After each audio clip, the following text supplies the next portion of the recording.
Hi, my name is Juan Blea. I'm a substance abuse counselor and writer from Santa Fe, New Mexico. Today I'm going to read a little bit from my book, Journey to Aztlan. The book is about overcoming depression and finding love. I struggle with depression and now I don't. So I'm going to go ahead and read chapter 1 and I hope you enjoy. There were clothes thrown all around his room. Wrinkled, soil-stained jeans littered what was once his writing table. It was meant to be a runway from which his thoughts and dreams could take flight. Now the table served no other purpose but to hold laundry that would never be washed.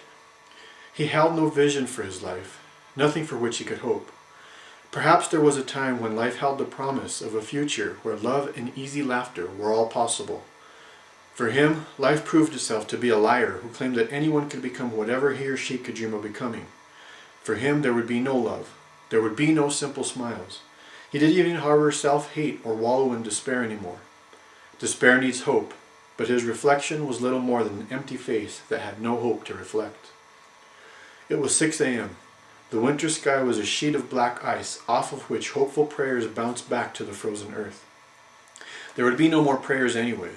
No more asking God for absolution that couldn't come. Besides, he no longer knew the difference between life and his sins.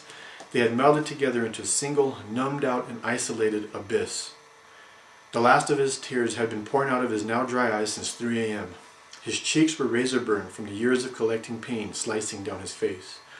Now, though, all the blood-laced tears had gone silent. Their screams were mute. His life was over. He looked at the detritus with which his room was littered, and he couldn't help but think that his life was also littered with knowledge that he was worthless. There was no beautiful truth hidden behind his pain. Without any doubt in his mind, his life was not now, nor would ever be, a mission to fulfill. When he was a kid, he believed with all of his heart that life would present a ladder upon which he would climb out of a life mired in violence and alcohol. But even though there were times when he could see glimpses of that ladder, those glimpses proved to be nothing more than a mirage. The truth for him was that life was an oiled slide descending into nothing but a collection of scattered memories that evidenced his absolute failure of life. He had nothing to offer the world, and he was finished offering nothing. There was a time when tequila would fill the vacuum. He let the liquor consume his soul, and then he'd float comfortably numb on top of the tequila pond. Soon, though, not even the tequila pond scum or marijuana sweet smoke or Zyprexa's heavy blanket could cover the fact that all that remained of him was shame. He hated himself for the fraud he had become.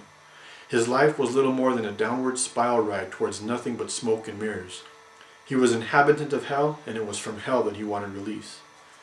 His car seemed to start itself. The temperature outside must have been well below freezing as a thick sheet of ice formed on the windshield. Like a well-trained horse, his car meandered through Santa Fe and headed north along I-25 until it found the sacred Pecos wilderness. He would dance with the hawks, free from the earthly hell which had bound him for far too long. The car inched along the narrow road that was only slightly bigger than a well-maintained trail until it came to a rest near a cliff that had once served him as his own unmarked scenic overlook. Trees surrounded his walk towards the cliff. They were like prison guards that marked his last path and witnessed his death march. Yes, he was a dead man walking, but only for a little while more.